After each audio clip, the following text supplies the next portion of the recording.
Tak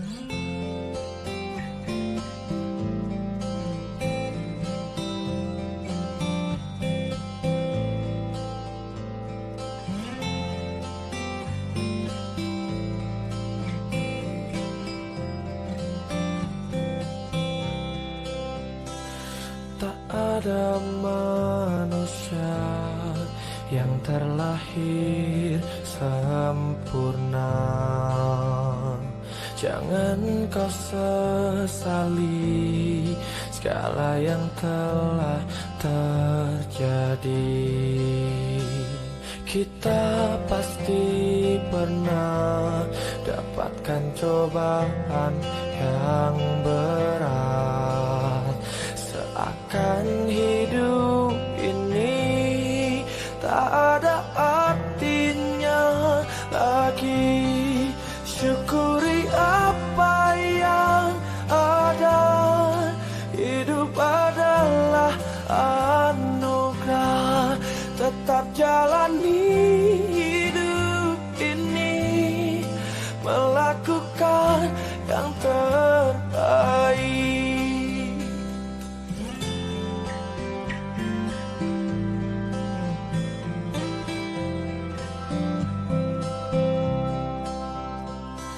Tak ada manusia yang terlahir sempurna.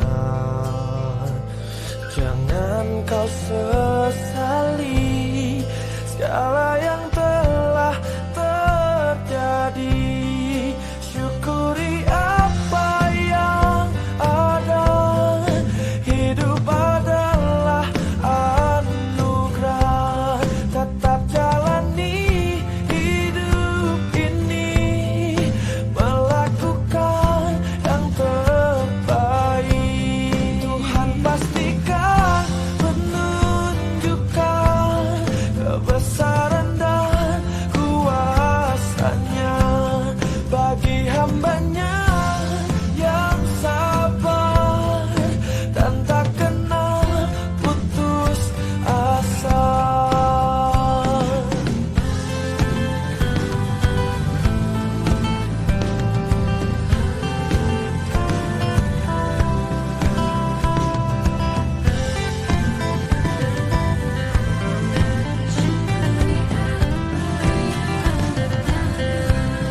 Jangan menyerah, jangan menyerah, jangan menyerah.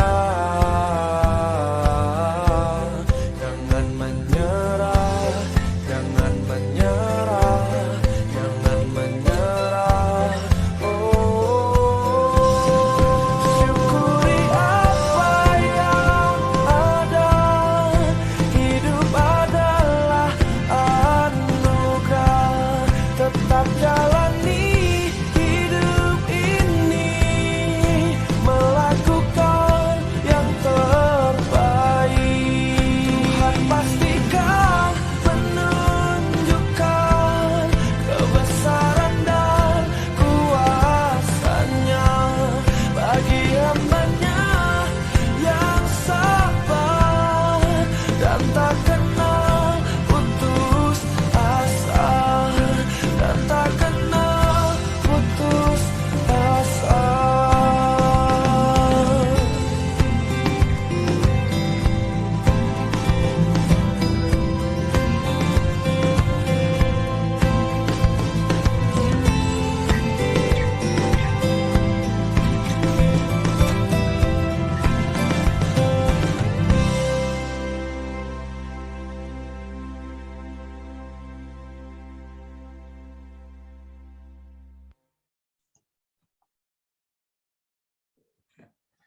Assalamualaikum warahmatullahi wabarakatuh. Barusan kita mendengarkan syair penuh inspirasi. Kalau boleh saya rangkum, isi dari syair itu ada dua pesan moral yang akan disampaikan kepada kita. Yang pertama, hidup ini adalah anugerah. Kita diberi kesempatan hidup berarti kita diberi kesempatan untuk menjadi lebih baik. Itu yang pertama. Kemudian yang kedua, pesan moral yang kedua, jalani hidup ini untuk melakukan yang terbaik. Bagi kalian, seorang siswa, menjalani hidup dengan melakukan yang terbaik adalah dengan belajar secara maksimal, sungguh-sungguh, dan sepenuh hati, sehingga kalian akan mendapatkan prestasi. Ya, semoga kalian bisa mendapatkan prestasi sesuai yang kalian harapkan. Ya, selanjutnya pada kesempatan ini saya akan menjelaskan tentang kecekungan grafik fungsi trigonometri. Ya. Tetapi sebelum saya menjelaskan konsep kecekungan grafik fungsi trigonometri, akan saya bacakan tujuan pembelajaran. Ya. Tujuan pembelajaran yang dimaksud itu ada dua, artinya setelah menyimak video nanti, setelah video penjelasan tentang konsep kecekungan grafik fungsi trigonometri, kalian yang pertama dapat menentukan interval di mana grafik fungsi trigonometri cekung ke atas. Itu yang pertama. Sementara yang kedua, kalian dapat menentukan interval di mana grafik fungsi trigonometri cekung ke bawah. Yaitu tujuan pembelajaran setelah kalian menyimak video penjelasan tentang konsep kecekungan grafik fungsi trigonometri. Ya, sebelum saya menjelaskan tentang kecekungan, yang awal yang saya ingin sampaikan adalah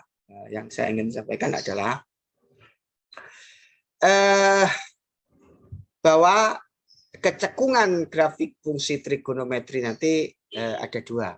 Yang pertama nanti adalah cekung ke atas, Yang kedua nanti adalah cekung ke bawah. Terus yang jadi pertanyaan selanjutnya adalah apa itu cekung ke atas dan apa itu cekung ke bawah? Simak penjelasan saya berikut ini. Ya.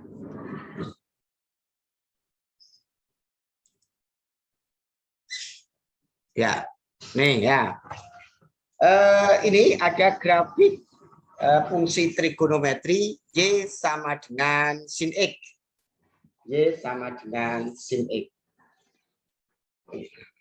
Ini adalah data yang akan kita amati. Y sama dengan sin X. Kalau ada Y sama dengan sin X, ini yang pertama. Kalau ada Y sama dengan sin X, gitu, ini bisa ditulis Fx sama dengan sin X. Kalau Fx itu sama dengan sin X, maka F aksen X, turunan pertama dari Fx adalah cos X. Kemudian, setelah menemukan F aksen X, yaitu sama dengan cos X, maka kita bisa menentukan F double aksen X, yaitu turunan pertama diturunkan lagi namanya F double aksen X. Nah, F aksen X-nya akan sama dengan cos X. Berarti kalau turunan pertama diturunkan lagi, yaitu kita menentukan turunan dari cos X, yaitu sama dengan min sin X. Nah, yang terakhir ini nanti, sebagai alat analisis, yang terakhir ini, bisa kontai. Nah, ya, saya ulangi lagi, ini data dari grafik fungsi trigonometri yaitu Y sama dengan sin X. Nah, grafiknya seperti ini sudah kalian peroleh di kelas 10 matematika wajib. Kalau ada Y sama dengan sin X, akhirnya diproses mendapatkan seperti ini. Ya. Nah, Yang pertama, yang saya amati, yang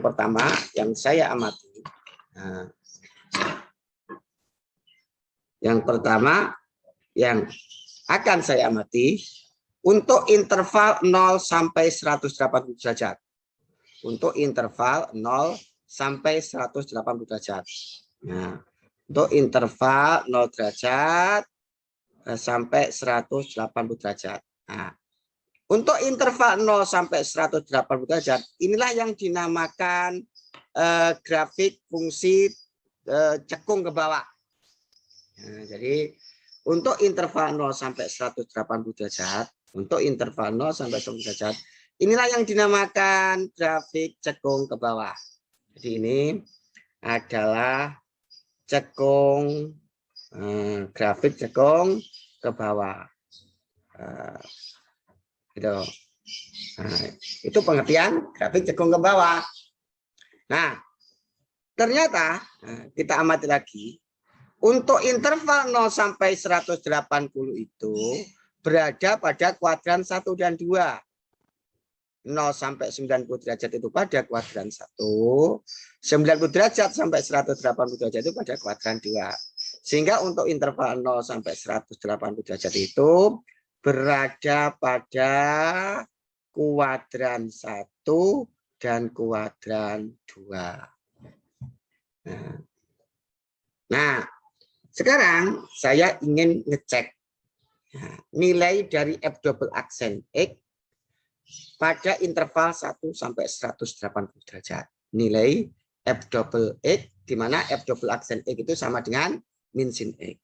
Saya ingin mengetahui nilai F double aksen X pada interval 0 sampai 180 derajat. Sementara interval 0 sampai 180 derajat itu terletak pada kuadran 1 sama kuadran 2. Saya ingin mengetahui F double aksen X, pada kuadran 1. F double aksen X-nya akan sama dengan min sin X. Berarti ini sama dengan min sin kuadran 1. Nah, gitu kan. Ingat, sudah kita ketahui bahwa sin pada kuadran 1 itu bernilai positif. Dikenai negatif, berarti negatif.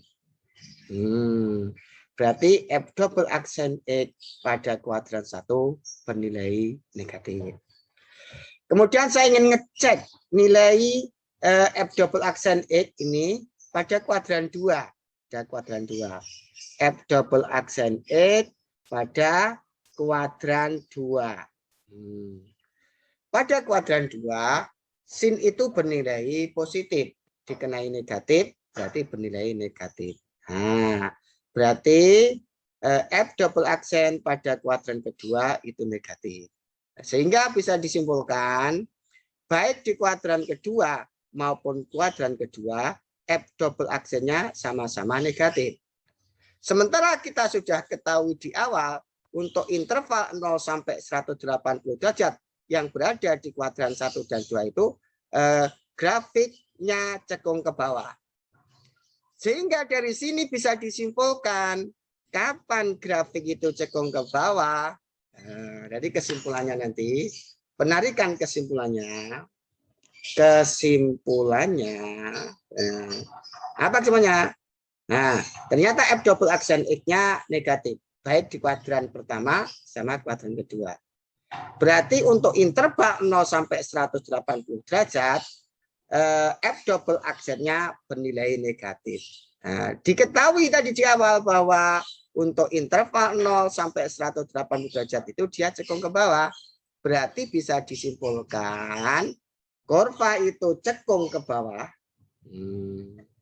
Cekung ke bawah itu jika apa? F double aksen X-nya negatif. Nah, itu kesimpulan pertama, hasil pengamatan dan analisis untuk interval 0 sampai 180 derajat seperti yang saya jelaskan tadi.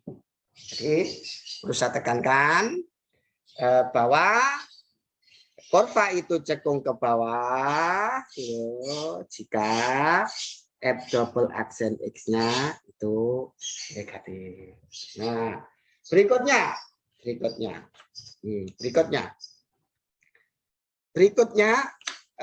yang saya amati, adalah untuk interval 180 sampai 270. Sorry, untuk interval 180 derajat sampai 360. Nah, jadi yang saya amati adalah untuk interval 180 derajat sampai 360 derajat. Nah, untuk interval 180 derajat sampai 360 derajat, itulah yang dinamakan grafik fungsi cekung ke atas. Nah, jadi untuk interval 180 derajat sampai 360 derajat itu, inilah yang dinamakan kurva cekung ke atas. Jadi ini kurva ini adalah cekung ke atas. Nah, sekarang kita analisis bahwa untuk interval 180 derajat sampai 360 derajat, berarti dia berada di kuadran ketiga dan di kuadran 4. 180 derajat sampai 270 derajat itu berada di kuadran ketiga. Sementara 270 derajat sampai 360 derajat itu dia berada di kuadran keempat. Berarti untuk interval 180 derajat sampai 360 derajat ini dia berada pada kuadran ketiga sama kuadran keempat. Berikutnya saya ingin mengetahui nilai dari F double aksen X pada interval 180 derajat sampai 360 derajat. Nah, berarti yang pertama kita lakukan adalah kita ingin mengetahui bagaimanakah nilai F double aksen X pada kuadran ketiga. Nah, berarti nanti F double aksen X pada kuadran ketiga nanti sin kuadran ketiga. Sin kuadran ketiga itu bernilai negatif. Dikenai negatif berarti positif. Berarti pada kuadran ketiga nilai dari F double aksen X itu positif. Berikutnya, saya ingin mengetahui nilai dari F double aksen X pada kuadran keempat. F double aksen X pada kuadran keempat berarti min sin kuadran keempat. Ingat, sin kuadran keempat itu bernilai negatif. Dikenai negatif ini berarti positif. Nah, baik dari sini bisa kita ketahui, baik di kuadran ketiga maupun di kuadran keempat, nilai dari F double aksen X adalah positif. Berarti nilai F double aksen X untuk interval 180 derajat sampai 360 derajat itu bernilai positif. Dan kita ketahui di awal untuk interval 180 derajat sampai 360 derajat tadi kan cekung ke atas. Berarti bisa dihubungkan dengan fakta ini, berarti kesimpulannya apa? Kesimpulan berarti kurva akan cekung ke atas. Kurva akan cekung ke atas begitu jika F double aksen X-nya positif. Dari mana? Dari analisis data ini. Nah, jadi kurva cekung ke atas jika F double aksen X-nya positif. Nah, berarti dari pengamatan interval 0 sampai 180,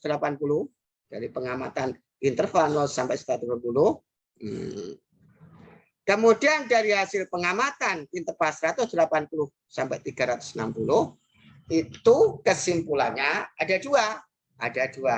Nah, apa? Yang pertama cekung ke bawah jika F double aksen X negatif. Yang kedua akan cekung ke atas jika F double aksen X-nya positif. Seperti yang saya tulis ini. Nah, jadi dari pengamatan beserta analisis yang saya sampaikan tadi, maka akan mendapatkan dua kesimpulan seperti nampak pada layar sebelah kiri. Yaitu yang pertama, grafik fungsi Fx cekung ke atas jika F double aksen X-nya positif. Seperti yang sudah saya jelaskan tadi. Kemudian yang kedua, grafik fungsi Fx cekung ke bawah jika F double aksen X-nya negatif. Seperti yang saya jelaskan tadi.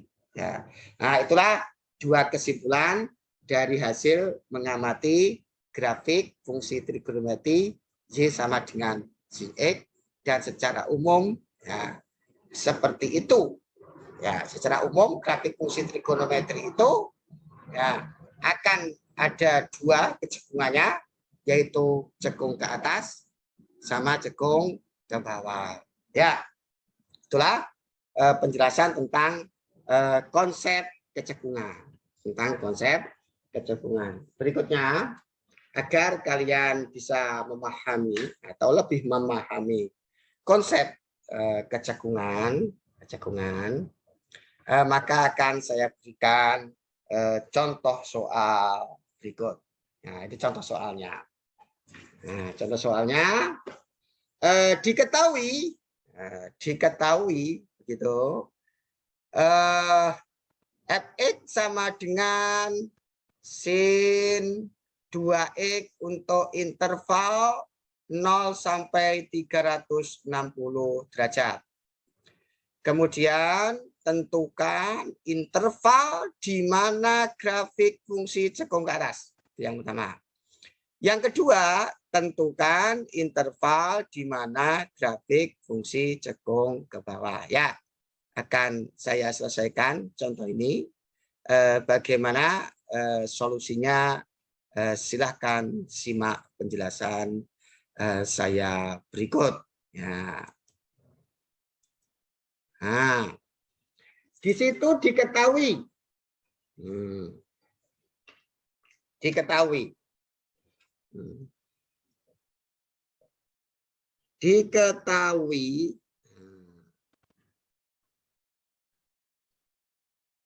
itu Fx-nya itu sama dengan sin 2x untuk interval 0 kurang daripada x kurang dari sama dengan 360. Nah, itu kan. Kemudian ditanya, yang ditanya itu,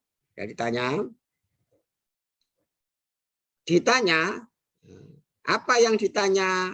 Yang ditanya itu yang A itu kurva cekung ke atas. Kurva cekung ke atas. Yang B yang ditanya itu kurva cekung ke bawah. Cekung ke bawah.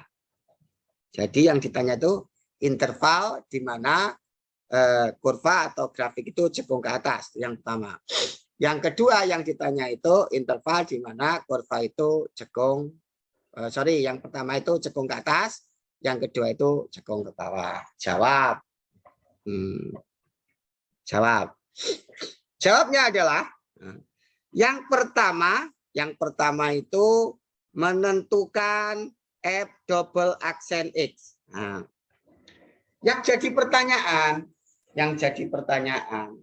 mengapa yang jadi pertanyaan itu, mengapa yang pertama harus mencari F double aksen X? Jawabnya adalah apa? Tadi di kesimpulan, dua kesimpulan tadi. Nah, perhatikan di sini kesimpulannya. Di situ grafik fungsi cekung ke atas jika F double aksen X positif. Grafik fungsi F cekung ke bawah jika F double aksen negatif. Kenapa yang pertama harus mencari F double aksen X? Karena kriteria kecekungan kurva baik cekung ke atas maupun cekung ke bawah itu adalah menggunakan F double aksen X. Nah, itu alasannya. Nah, itulah alasan kenapa yang pertama kita mencari F double aksen X. Nah, saya akan mencari F double aksen X. Nah, saya mencari di kertas berbeda F double aksen X. itu fx-nya sama dengan sin 2x. Nah, fx-nya sama dengan sin 2x. Jadi diketahui. Berarti f aksen x-nya dulu, hitungan pertamanya 2 cos 2x, turunan dari sin 2x. Nah, berarti nanti f double aksen x-nya sama dengan turunan dari min 4 min 4, satu ulang, f double aksen x-nya berarti turunan dari 2 cos 2x adalah min 4 sin 2x. Nah, ini berarti f double aksen x-nya itu siapa? Min 4 sin 2x. Dari mana? Dari ini tadi. Nah, tuh. Nah, kemudian langkah kedua itu mencari f double aksen x sama dengan 0. Mencari solusi f double aksen x sama dengan 0. Nah, maka muncul pertanyaan, mengapa yang kedua itu mencari f double aksen x? Nah, itu perlu terjawab. Kenapa yang kedua itu yang dicari adalah f double aksen x, gitu ya. Nah, perhatikan di sini. Ketika kita di SD diajari guru kita, ruas garis. Ini ada 0, ini ada 1, ini ada 2, ada 3, dan seterusnya. Ada min 1, ada min 2, ada min 3, dan seterusnya. Area bilangan positif adalah di kanannya 0. Area bilangan negatif adalah di kirinya 0. Nah, berarti 0 itu pembatas antara area positif, area bilangan positif dengan area bilangan negatif. Nah, tadi diingat di situ sebelah kiri itu. Perhatikan sebelah kiri itu, layar sebelah kiri itu, bahwa cekung ke atas itu jika f double aksen x-nya positif. F double aksen x-nya positif. Itu dianalogikan ini. Nah, tadi kan satu di sini ada dua kesimpulan kan tadi. Yang pertama itu cekung ke atas. Nah, cekung ke atas. Nah, itu kalau f double aksen x-nya positif kan gitu kan. Itu kan. Ini kan. Kemudian cekung ke bawah, kurva akan cekung ke bawah, itu ke bawah. Kalau f double aksen x-nya negatif. Nah, f double aksen positif ini dianalogikan sebagai bilangan positif. Nah, ini bilangan positif, f double aksen positif. Sementara bilangan f double aksen negatif ini dianalogikan sebagai bilangan negatif. Nah, maaf, kurang jelas. Saya perjelas. Nah, ada ruas garis bilangan. Ini ada 0, 1, 2, 3, dan seterusnya. Ini min 1, min 2, min 3, dan seterusnya. Cekung ke atas itu f double aksen x-nya positif. F double aksennya positif. Itu dianalogikan sebagai bilangan positif. Ini f double aksen x-nya positif. Jadi f double aksen positif itu dianalogikan sebagai bilangan positif. Sementara f double aksen negatif itu dianalogikan sebagai bilangan negatif. Nah, coba perhatikan kalau saya mempunyai seperti ini. Ini min 3, ini 9, ini 10. Nah, kalau ada data seperti ini, di manakah areanya positif? Kita tidak tahu area positif. Dan di manakah area negatif? Kita juga tidak tahu. Tetapi untuk yang di atas ini, kita bisa mengetahui di manakah areanya positif? Ya di kanannya 0. Di manakah area negatif? Ya di kirinya 0. Kenapa kita bisa menentukan area negatif, area positif dengan area negatif? Karena ada pembatas. Nah, begitu juga dengan halnya f double aksen negatif, di manakah areanya f double aksen negatif dan di manakah areanya f double aksen positif kalau kita mengetahui kalau ada batasnya. Nah, Jadi kita mengetahui area positif di kanannya 0 dan area negatif di kiri 0 karena ada pembatasnya 0. Kita akan mengetahui areanya F double aksen X negatif dengan areanya F double aksen positif kalau ada pembatas. Siapa pembatasnya? Pembatasnya itu adalah F double aksen X sama dengan 0. Jadi itulah kenapa kita harus mencari F double aksen X sama dengan 0. Karena untuk mengetahui di manakah areanya Fx positif dan di manakah area F double aksennya negatif. Karena F double aksen X sama dengan 0 itu adalah pembatas antara F double aksen X positif dengan F double aksen X negatif. Nah, itu. Jadi itu alasan kenapa harus mencari F double aksen X sama dengan 0. Nah, kita selesaikan. Nah, di kita yang berbeda. Kita beda sekarang. F double aksen. Kita menyelesaikan F double aksen X sama dengan 0. Nah, F double aksennya kan min 4 sin 2x. Berarti min 4 sin 2x sama dengan 0. Karena F double aksen X sama dengan 0. Kita ingin menyelesaikan ini. Kedua ruas saya bagi min 4. Jadinya sin 2x sama dengan 0. Itu kan? Nah, berikutnya berarti sin 2x sama dengan sin 0. Karena sin 0 itu sama dengan 0. Kemudian kita harus ingat apa? Kalau ada sin Fx sama dengan sin alfa, begitu, maka yang pertama Fx sama dengan alfa plus K 360 derajat. Kan itu. Yang kedua nanti Fx-nya sama dengan 180 derajat min alfa plus K gitu plus K 360 derajat. Gitu kan. Berarti kalau ada sin 2x sama dengan sin 0 dengan menggunakan aturan ini, maka yang pertama 2x sama dengan 0 plus K 360 derajat. Kenapa? Kalau ini Fx, kalau ini alfa, ini alfa. Jadi kalau ini 2x, kalau ini 0, ini 0. Itu yang pertama. Yang kedua, berarti 2x sama dengan 180 derajat min alfa. Berarti min 0 plus K 360 derajat. Kalau dia ada Fx, ini Fx. Kalau ini alfa, 180 min alfa. Kalau 2x, berarti 2x. Kalau 0, berarti 180 min 0. Nah, itu kan. Kemudian, saya akan menyelesaikan yang pertama. Yang pertama ini diselesaikan. Berarti ini kalau saya bagi 2 itu X. Ini kalau saya bagi 2, K 180 derajat. K dikalikan, ini saya bagi 2 adalah X, ini saya bagi 2 adalah K dikalikan 180 derajat. Kalau K-nya digerakkan, untuk K-nya 0, 0. Untuk K-nya 1 itu 180 derajat.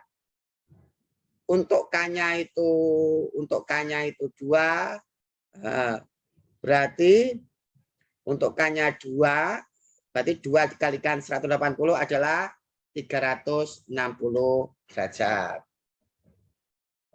Nah, itu hasil dari yang pertama. Untuk K-nya sama dengan 3, kelebihan karena batasnya sampai 360. Nah, itu masih penyelesaian yang pertama. Yang kedua diselesaikan, 2x kan sama dengan 180 plus K 360. Berarti X sama dengan, ini saya bagi 2, berarti 90 derajat plus K dikalikan 180 derajat.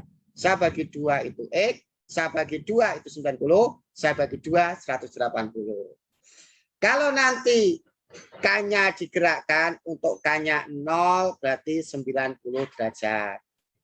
Untuk K-nya 1, begitu, untuk K-nya 1 berarti 180 tambah 90 270 derajat.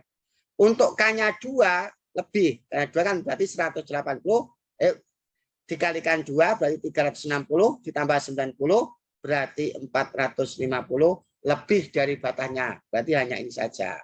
Berarti dari sini, dari ini ketemu X-nya.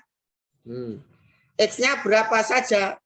X-nya itu ketemunya adalah dari kecil dulu. 0 derajat. Kemudian 90 derajat. Kemudian 180 derajat. Kemudian 270 derajat. Kemudian 360 derajat.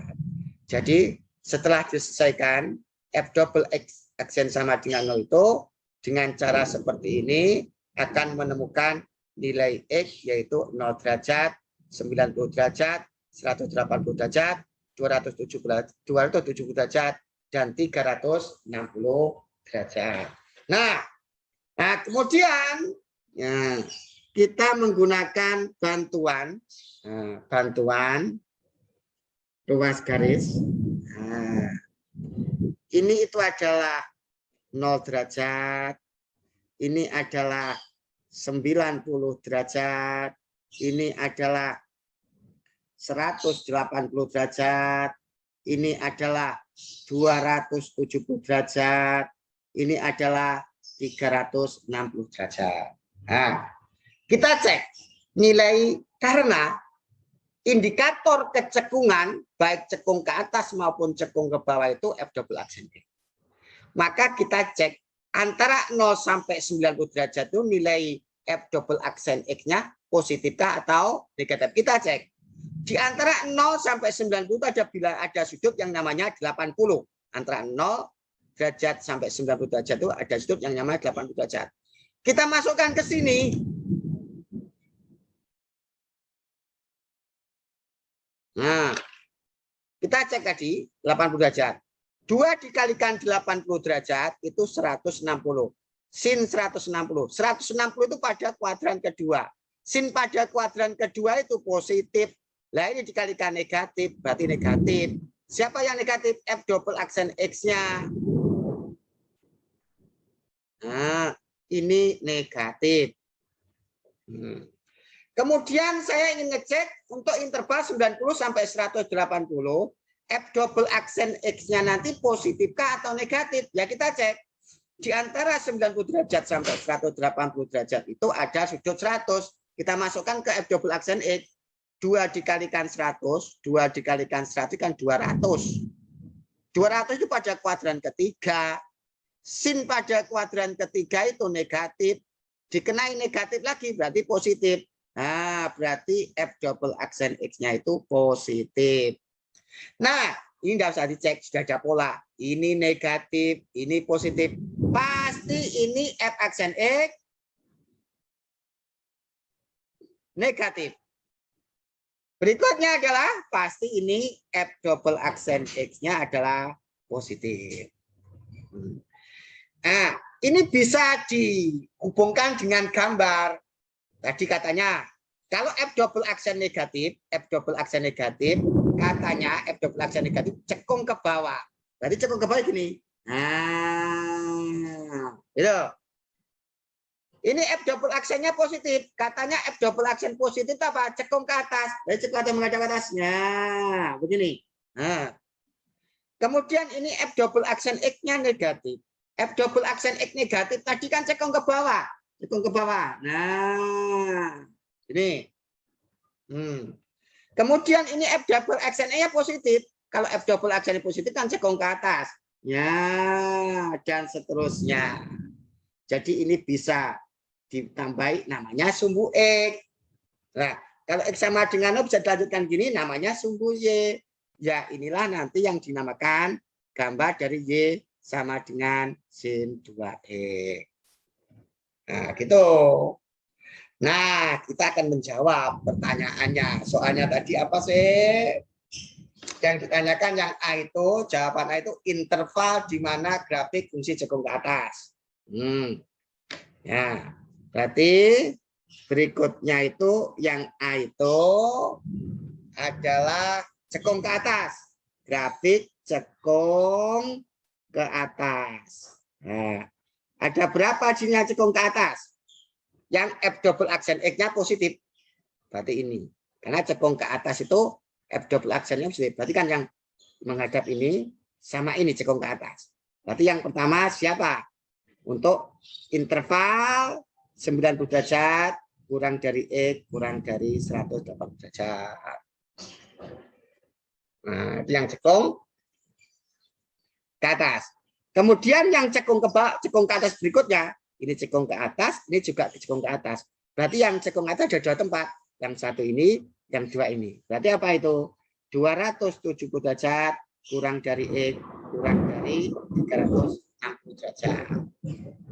Nah, berikutnya ini menjawab yang B. Nah, yang menjawab yang B itu pertanyaan apa? Cekung bawah, interval di mana grafik fungsi F cekung ke bawah. Cekung ke bawah. Ini juga ada dua. Ada dua itu. Ada dua. Yang pertama, cekung ke bawah ini. Cekung ke bawah, ini cekung ke bawah. 0 sampai 90 derajat. 0 derajat kurang dari X kurang daripada 90 derajat. Gitu kan. Yang kedua, yang cekung ke bawah kan ini. Jadi ini adalah ini, sementara ini adalah 180 derajat kurang dari X kurang dari 270 derajat. Nah, itulah jawaban dari contoh soal. Oke, contoh soal apa? Contoh soal tentang kecekungan. Nah, saya yakin kalian sudah memahami konsep kecekungan kurva. Yang dimaksud adalah kurva fungsi trigonometri. Ya, itulah ditambah satu contoh. Berarti saya yakin juga pemahamanmu akan semakin lebih. Nah, agar kalian nanti mendapatkan pemahaman yang lebih dan lebih, maka ini akan saya berikan tugas di situ. Ini tugasnya. Ini nanti dikerjakan secara individual di rumah kalian masing-masing agar pemahamanmu tentang konsep kecekungan grafik fungsi trigonometri semakin mendalam. Ya, tugasnya. Nah, itu saja penjelasan saya beserta contohnya yang berkaitan dengan kecekungan grafik fungsi trigonometri. Dan perlu saya ingatkan, kecekungan ada dua, ada cekung ke atas dan ada cekung ke bawah. Cekung ke atas kalau F double aksen X-nya positif. Cekung ke bawah kalau F double aksen X-nya negatif. Nah, demikian dari saya. Semoga penjelasan saya bisa kalian pahami dan bermanfaat. Saya akhiri. Assalamualaikum warahmatullahi wabarakatuh.